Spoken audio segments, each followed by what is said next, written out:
do Acre e ele não é o Jordano Bruno, mas a gente vai falar sobre vida extraterrestre.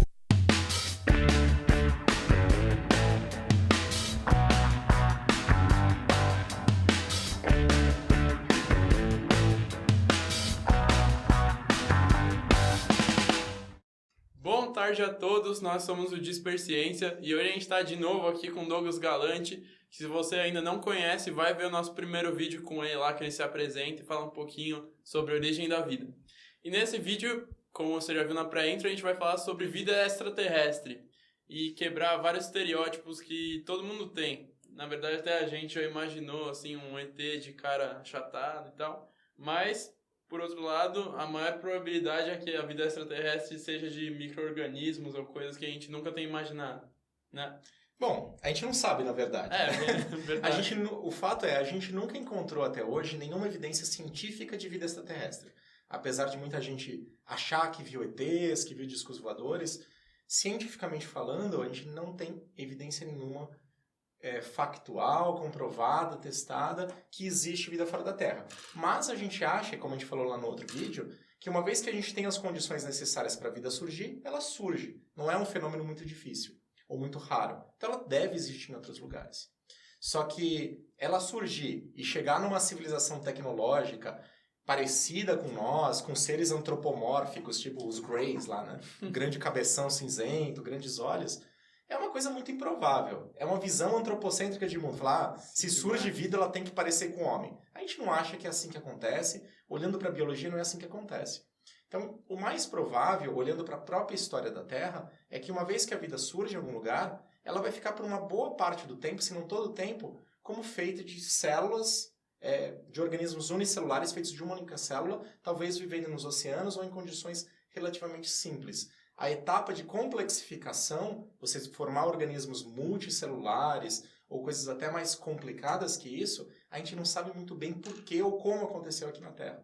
Parece que está relacionado com oxigênio na atmosfera, enfim, tem vários fatores. Mas a gente acha que a vida, quando surge, ela provavelmente vai se manter por muito tempo feita de bactérias ou de organismos muito parecidos. Uhum. Mesmo aqui na Terra, se você olha para o corpo aqui do Leonardo, a maior parte das células dele é feita de bactérias.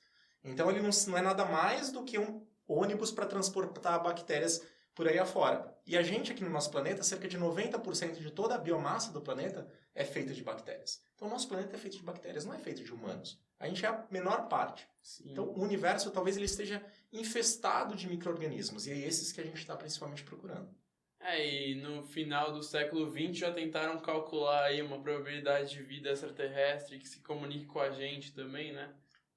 Dentro da ciência, a gente tem, assim, grande parte das pessoas que trabalham com astrobiologia e busca de vida fora da Terra procura por micro-organismos, porque a gente falou, eles são os mais abundantes aqui na Terra. Mas isso não impede que existam pessoas que se perguntem, e se existir vida inteligente, vida comunicante, vida com tecnologia? Então, existe esse programa de busca de vida inteligente extraterrestre, que é chamado Programa SET, que é do inglês.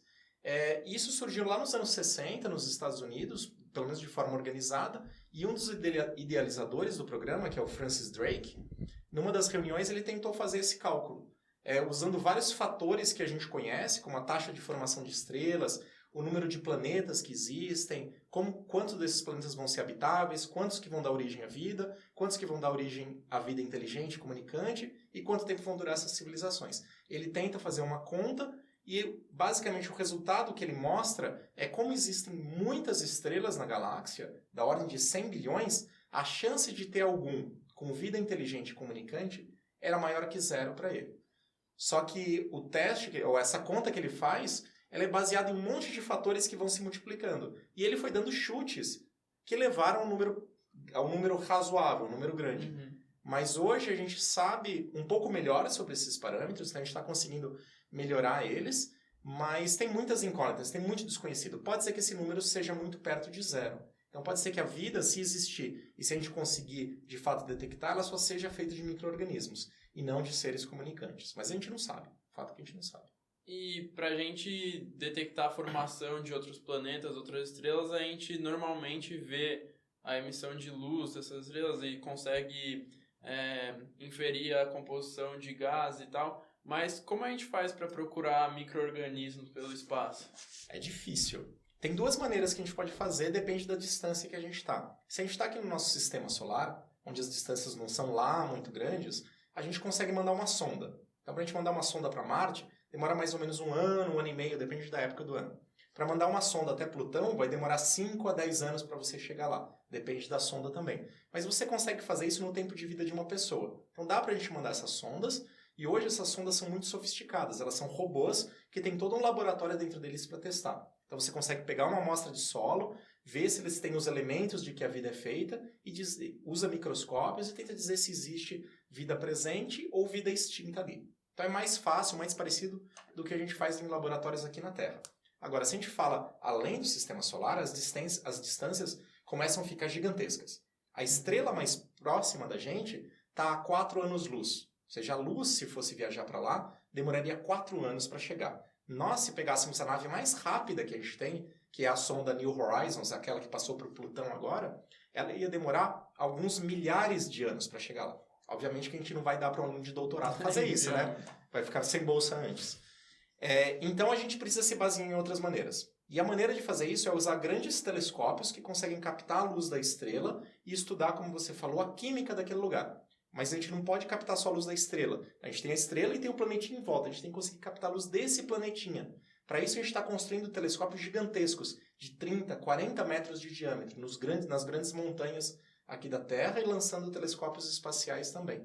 Então, pegando a luz dessas estrelas, a gente consegue dos planetas, a gente consegue saber a composição química da atmosfera e, a partir daí, inferir se existe ou não vida. Aqui no nosso planeta, usando como exemplo de novo, a gente sabe que o oxigênio que a gente respira, que está presente em toda a atmosfera, ele foi formado a partir da atividade biológica dos organismos fotossintetizantes, principalmente as cianobactérias dos oceanos. Então, o oxigênio nosso aqui, ele é um sinal direto da presença de vida. O metano, que existe também na atmosfera em concentrações muito baixas, é formado basicamente por organismos metanogênicos. E a combinação desses gases dá uma evidência muito forte de que existe vida na Terra. A ideia é usar esse conhecimento sobre a química para tentar dizer se existe vida em outros lugares. Até hoje é a única maneira que a gente tem para dizer se existe ou não vida em outros planetas além do sistema solar. E aqui no Brasil tem algum projeto de construção de sonda ou de estudo direto assim, de micro-organismos?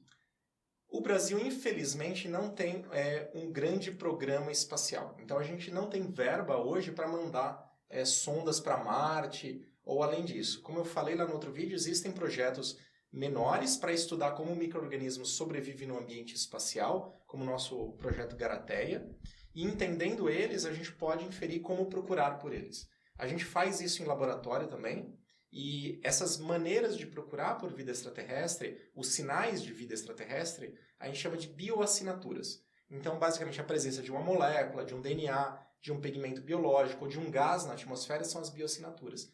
Então, o que a comunidade brasileira tem ajudado bastante nessa área de pesquisa é basicamente fazer simulações em laboratório, entender como os micro-organismos sobrevivem e quais são as bioassinaturas que eles produzem e que eu posso usar para procurar. Não só fazendo experimentos com micro-organismos vivos, mas a gente, de novo, usa o exemplo da Terra e olha para o passado. Se eu pego uma rocha muito antiga que tem microfósseis, um dos grandes trabalhos é você pegar uma estrutura que parece um fóssil, talvez uma única célula, que é o chamado microfóssil, e dizer se aquilo é vivo ou não.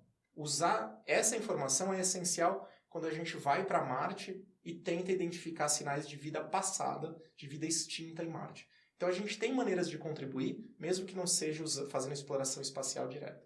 Mas além disso, o Brasil tem participado de várias grandes missões astronômicas, de construção de telescópios, ou mesmo de observações de satélites, para várias áreas da astrobiologia ou da busca de vida extraterrestre. Seja detectando planetas, seja caracterizando atmosferas. Então tem maneiras de a gente fazer isso e a gente vem fazendo. Entendi. E para essas simulações indiretas, como vocês usam um acelerador de partículas, por exemplo, que você tem lá no seu laboratório de Campinas? Lá no síncrotron, lá no laboratório de Campinas, basicamente a gente tem uma fonte de radiação, que é o acelerador síncrotron, que produz luz, ou radiação, numa faixa espectral muito grande. Então a gente produz radiação desde o infravermelho até o raio-x. Toda essa faixa, diferente de qualquer fonte ou de qualquer lâmpada de laboratório. Com isso, a gente consegue simular o espectro das estrelas de uma maneira extremamente eficiente, com alto fluxo, como a gente nunca conseguiria fazer em nenhum laboratório. Então, basicamente, a gente tem uma estrela dentro do laboratório que a gente pode usar para testar como que diferentes biomoléculas, como diferentes micro-organismos conseguiriam sobreviver, ou as moléculas dele resistirem à superfície de Marte, ou num cometa ou num asteroide. E daí eu consigo ver se eu conseguiria detectar ele ou não nessas condições. Muito legal. Essa é uma das maneiras de usar o acelerador. E que progresso nesse tipo de pesquisa o novo acelerador Sirius que está sendo construído vai contribuir? Bom, o Sirius ele é um acelerador que está sendo chamado de quarta geração. O LNS hoje, que a máquina se chama UVX, ele é um acelerador de segunda geração que foi inaugurado em 1997. Então esse ano a gente está comemorando 20 anos de operação ininterrupta do acelerador. Tem uma longa história, ele foi o primeiro do hemisfério sul, foi basicamente todo construído aqui no país, então teve um conhecimento muito grande. Mas hoje, em termos internacionais, ele está ficando menos competitivo. Com o Sirius, a gente pretende ultrapassar todos os aceleradores que existem hoje, que são de terceira geração, e ser um dos melhores do mundo. Basicamente, o que a gente vai ganhar em comparação ao acelerador atual é que a gente vai conseguir produzir um feixe de radiação talvez da ordem de 1 bilhão de vezes mais intenso que a gente tem hoje. Nossa. E a gente vai ter um tamanho de um foco que hoje é da ordem de 1 milímetro, a gente vai transformar em 20 ou 30 nanômetros. E com isso com isso a gente vai conseguir fazer experimentos muito mais rápido e, mais importante, a gente vai conseguir estudar materiais extremamente pequenos. Por exemplo, a gente vai conseguir fazer uma tomografia tridimensional de uma única célula em talvez coisas de 1 segundo. A gente vai conseguir enxergar as organelas dentro da célula tridimensionalmente com a célula viva, talvez até em operação. E eu venho trabalhando, por exemplo, em usar essa tecnologia exatamente para mapear esses microfósseis e entender a química deles, entender como que eu posso usar essa informação para procurar por vida em outros lugares. Mas a gente vai conseguir começar a estudar os materiais em escala subcelular. E qual a previsão de lançamento desse novo acelerador? O acelerador vem sendo construído, é o maior projeto de pesquisa no Brasil, é bastante caro. O orçamento dele é da ordem de 1,3 bilhões de reais, para você ter ideia. Nossa. E vem sendo construído desde 2014. Até o fim desse ano, começo do ano que vem, a gente deve estar com o nosso prédio pronto. A gente vai começar a instalar os equipamentos nele. A gente espera que isso demore mais ou menos uns 2 anos. Quer dizer que final de 2019, 2020, a gente deve estar com ele em operação já para os usuários. Enquanto isso, a gente tem o atual que está funcionando e funciona muito bem. E essa utilização que você falou de estar pronto para os usuários é para que tipo de usuário? Vai estar aberto para quais laboratórios, qualquer laboratório do Brasil? A missão do Laboratório Nacional de Luz Síncrotron é ser um laboratório nacional. Ele está ligado direto ao Ministério de Ciência e Tecnologia e hoje 70% de todo o tempo de operação do laboratório é dedicado a usuários externos. Usuários externos podem ser usuários acadêmicos das universidades e podem ser usuários particulares, de empresas, indústrias, que querem fazer algum teste. Para usuários acadêmicos, todo o custo é financiado pelo laboratório, então é totalmente gratuito, mantido pelo Ministério. Para usuários industriais ou particulares, daí é cobrado uma taxa para manter o próprio laboratório. Mas a missão do laboratório é estar disponível para toda a comunidade brasileira. E, inclusive, a gente tem um programa próprio de financiamento, porque muita gente fala que o laboratório foi montado no Sudeste, perto de São Paulo, no estado de São Paulo, sim, uma região privilegiada. Mas ele foi montado aqui porque aqui tinha indústria e o corpo técnico capaz de manter e operar esse laboratório.